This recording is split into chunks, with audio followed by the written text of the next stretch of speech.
नमस्कार विद्यार्थियों। आज हम क्लास 8 गणित विषय शुरू करने जा रहे हैं। सबसे पहला टॉपिक है हमारा परिमेय संख्याएं।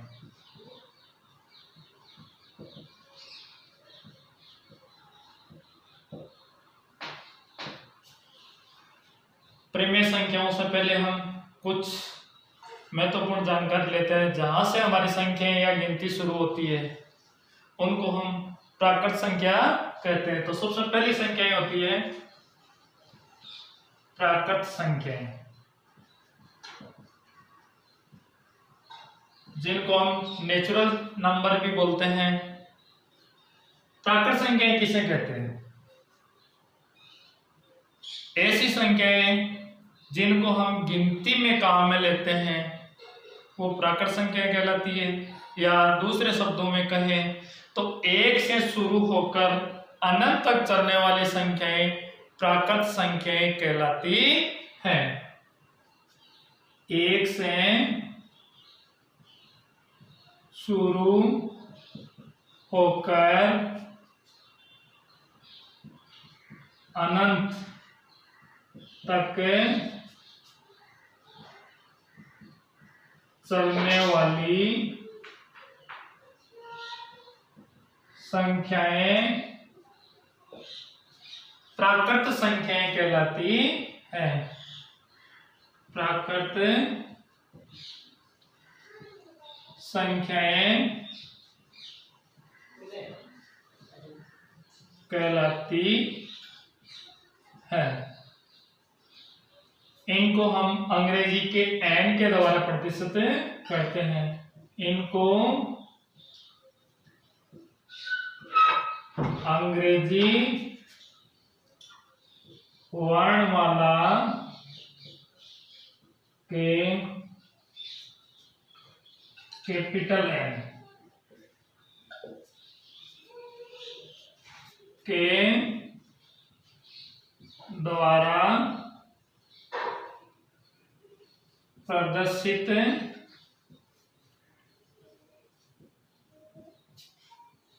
करते हैं। यदि प्राकृत संख्याओं के समूह को देखें तो ये बनेगा 1 2 3 4 5 6 7 8 9 10 ऐसे चलती ही रहती हैं और ये अनंत तक चलती हैं। अब देखो, जैसे हम किसी समीकरण या निकाय को हल करते हैं, जैसे x + 3 = 5, तो x का कौन सा मान है जो इस समीकरण को संतुष्ट करेगा? x का मान क्या रखें, यानी x का मान 2 रखें तो क्या आ जाता है? 5 आ जाता है। तो 2 क्या है? 2 प्राकृत संख्या है। यदि हम दूसरे शब्दों में देखें कि x + 3 = 3, तो x का कौन सा मान इस समीकरण को संतुष्ट करता है? तो x बराबर 0 है। इसमें क्या होता है? x बराबर 2 है जो एक प्राकृत संख्या ही है। तो x बराबर, इसमें क्या आ गया? x बराबर 0। तो इस संख्या में तो कोई 0 है ही नहीं। तो ऐसी संख्या क्या कहलाती है? यानी जिसमें 0 हो। तो यदि प्राकृत संख्याओं के अंदर 0 जोड़ दिया जाए तो वह संख्याएं बनती हैं पूर्ण संख्याएं। ऐसी संख्याएं यानी जिसमें 0 जोड़ दिया जाए तो वो संख्या क्या कहलाती है? पूर्ण संख्याएं। पूर्ण संख्याएं किसे कहते हैं? प्राकृत संख्याओं के आगे शून्य को शामिल कर दिया जाए तो वह संख्याएं क्या बनाती है? कहलाती है पूर्ण संख्याएं। प्राकृत संख्याओं के समूह में 0, जिसको हम क्या बोलते हैं? शून्य बोलते हैं। शून्य जोड़ने पर वे संख्याएं पूर्ण संख्याएं कहलाती हैं।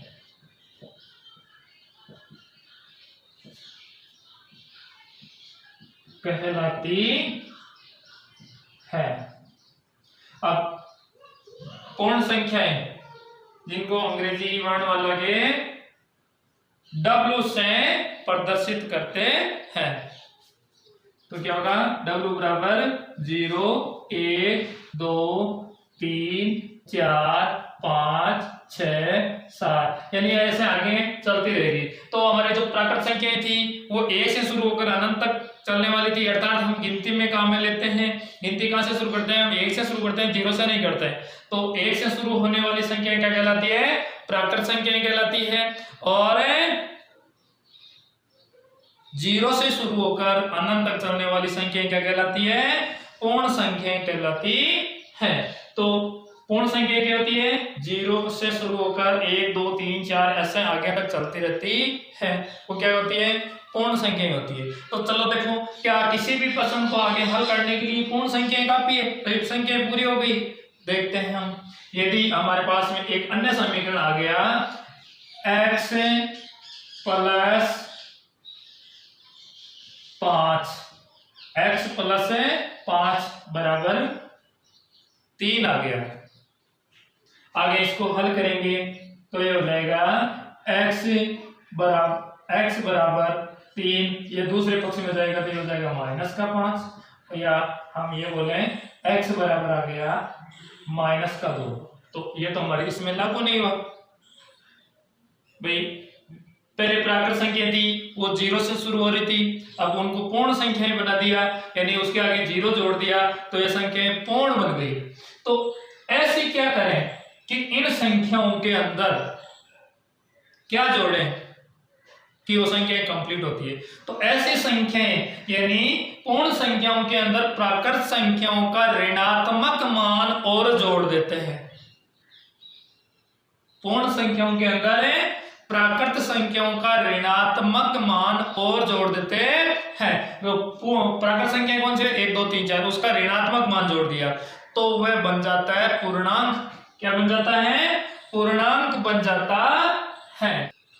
आगे देखिए पूर्णांक संख्याएं। पूर्णांक संख्याएं, पूर्णांक संख्या किसे कहते हैं? पूर्ण संख्याओं के मान के आगे प्राकृत संख्याओं का ऋणात्मक मान जोड़ने पर पूर्ण संख्याओं के आगे प्राकृत संख्याओं के ऋणात्मक मान को सम्मिलित कर दिया जाए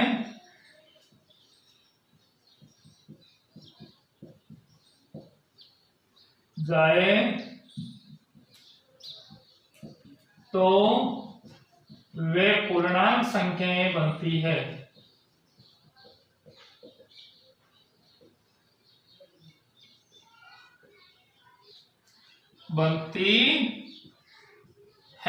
देखो पूर्ण संख्या क्या है? 0 1 2 3 4 5 6 7 और ऐसे अनंत तक चलती है। इसके आगे प्राकृत संख्याओं का ऋणात्मक मान, प्राकृत संख्याओं का ऋणात्मक मान जोड़ेंगे तो यहाँ पे आ जाएगा माइनस का 1, माइनस का 2, माइनस का 3, माइनस का 4, माइनस का 5 और इस तरह से चलता रहेगा। तो ये संख्याएं कहलाती है पूर्णांक संख्याएं। यदि हम साधारण भाषा में कि माइनस अनंत से शुरू होकर प्लस अनंत तक चलने वाली संख्याएं क्या कहलाती है? पूर्णांक संख्याएं कहलाती है। या पूर्ण संख्याओं के आगे प्राकृत संख्याओं का ऋणात्मक मान जोड़ दिया जाए तो वह संख्या क्या बनती है? पूर्णांक संख्याएं बनती हैं। अब देखो, क्या आप देख सकते हैं कि इससे कोई समीकरण हल हो सकता है या उससे भी कोई आगे चाहिए? जैसे कोई समीकरण ले लिया x प्लस 12 बराबर 8, x प्लस 12 बराबर 8, इनको आगे हल करेंगे तो x बराबर हो जाएगा 8 माइनस 12, क्योंकि इस तरफ प्लस का दूसरे पक्ष में जाते ही क्या हो जाएगा माइनस का हो जाएगा। या हम इसको आगे हल करें तो ये हो जाएगा x बराबर माइनस का 4। इसके लिए तो लागू है। अब कोई दूसरा समीकरण ले ऐसे ही, तो 2x प्लस 5 बराबर 7। यदि हम इसको आगे हल करेंगे तो ये हो जाएगा 2x बराबर 7 माइनस 5 या 2x बराबर 2 या x बराबर 2/2। इसके लिए भी ये सही है क्योंकि एक आ रहा है। यदि हम एक समीकरण और लें 3x प्लस 4 बराबर 5 तो क्या होगा, आगे इसको हल करेंगे 3x बराबर हो जाएगा 5 माइनस 4 या 3x बराबर हो जाएगा 1 या x बराबर हो जाएगा 1/3। अब फिर समस्या आ गई। अब 1/3 न तो प्राकृत संख्या है, न पूर्ण संख्या है, न पूर्णांक संख्या है।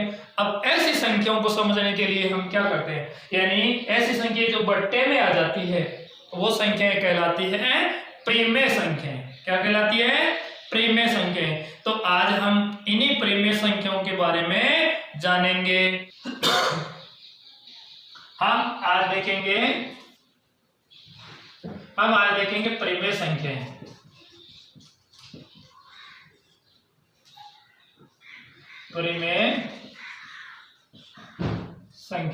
प्रीमेय संख्या किसे कहते हैं, जिन संख्याओं को P/Q के रूप में लिखा जा सकता है वह संख्याएं क्या कहलाती है, परिमेय संख्याएं। तो क्या होगी, ऐसी संख्याएं जिनको P/Q के रूप में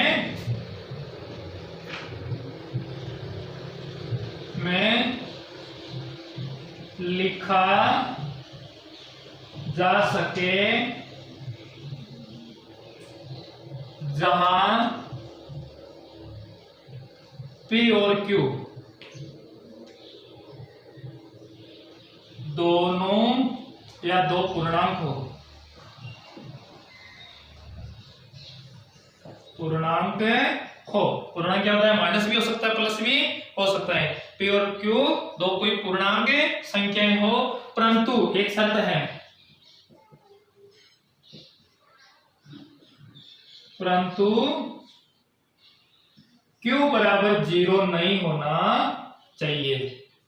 Q बराबर 0 नहीं होना चाहिए। P बराबर 0 हो सकता है परंतु Q बराबर 0 नहीं होना चाहिए। Q बराबर 0 नहीं हो, क्या कहलाती है, प्रीमेय संख्याएं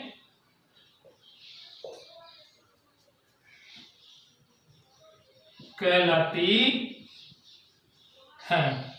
तो हम प्रीमेय संख्या किसे कहते हैं, ऐसी संख्याएं जिनको P/Q या P/Q के रूप में लिखा जा सके, जहां P और Q दो पूर्णांक हो परंतु Q बराबर 0 नहीं हो। क्या कहलाती है, प्रीमेय संख्याएं कहलाती हैं। प्रीमेय संख्याओं का स्वरूप क्या है, जैसे 1/2 है, 3/4 है या 2/5 है। अब देखो 0 या 1 या 2 ये भी प्रीमेय संख्याएं कहलाती है। कुछ भी संख्याएं ले लो, यानी इनको भी 0/1 लिख सकते हैं, 1/1 लिख सकते हैं और 2/1 भी लिख सकते हैं। अब है प्रीमेय संख्याओं के गुणधर्म। प्रीमेय संख्याओं के गुणधर्म या जिनको हम नियम कह सकते हैं।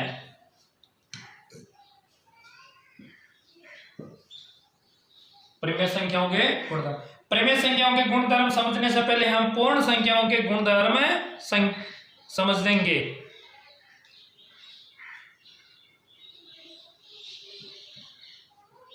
पूर्ण संख्याओं के गुणधर्म या नियम। पूर्ण संख्याओं के गुणधर्म जानने के लिए हम पूर्ण संख्याओं के सभी संक्रियाओं को संवर्त गुणधर्म को देखेंगे। पूर्ण संख्याओं के सभी संक्रिया के लिए संवर्त गुणधर्म।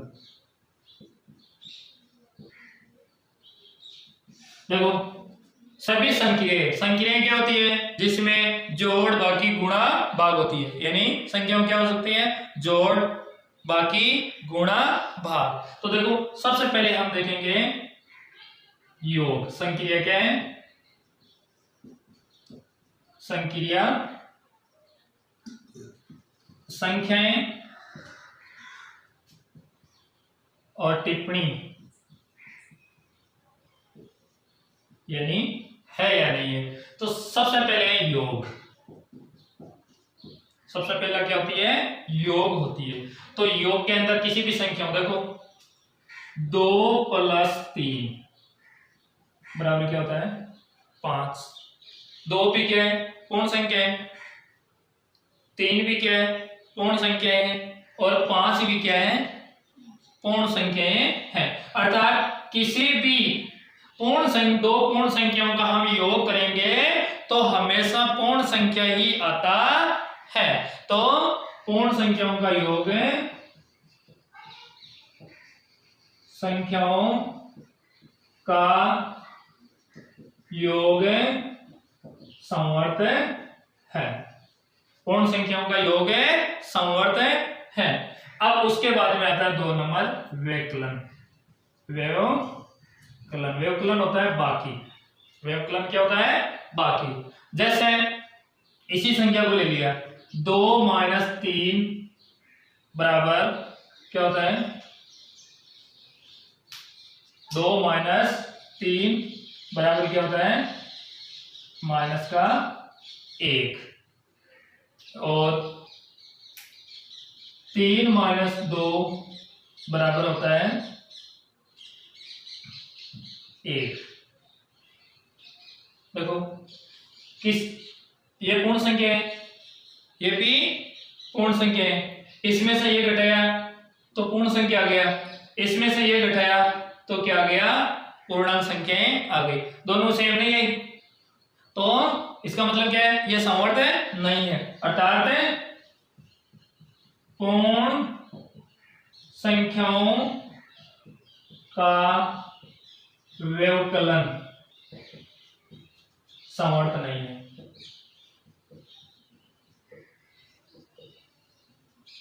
यानी संवर्त का मतलब है वही नियम, यानी इसमें देखो 2 पूर्ण संख्याओं का योग किया, पूर्ण संख्या ही प्राप्त हुआ। इसका मतलब किसी भी पूर्ण संख्याओं को जोड़ दो, उनका योग हमेशा पूर्ण संख्या ही आता है। तो किन्हीं 2 पूर्ण संख्याओं को घटाएंगे, एक में से दूसरे को घटाएंगे, तो ये जरूरी नहीं है कि वो पूर्ण संख्या आ भी सकती है और नहीं भी आ सकती है। जैसे ऊपर वाला है 2 - 3 किया, इसमें पूर्ण संख्या नहीं है, पूर्णांक संख्या है। इसमें देखो 3 - 2 किया, उसमें पूर्ण संख्या आ गई, तो ये नियम लागू नहीं है। तो पूर्ण संख्याओं का व्यवकलन संवर्त नहीं होता है। उसके बाद में होता है गुणा या गुणन। 3 नंबर होता है गुणन। गुणन क्या होता है, 2 × 3 किया, इतना आ गया 5। और 3 × 2 किया तो भी कितना आएगा, 6। 2 × 3 किया 6 आया, और 3 × 2 करेंगे तो भी 6 आएंगे। 4 × 8 करेंगे तो कितना आएगा, 32 आएगा। यानी किन्हीं भी 2 पूर्ण संख्याओं का गुणा करें तो हमेशा कौन सी संख्या आएगी, पूर्ण संख्या ही आएगी। तो अर्थात पूर्ण संख्याओं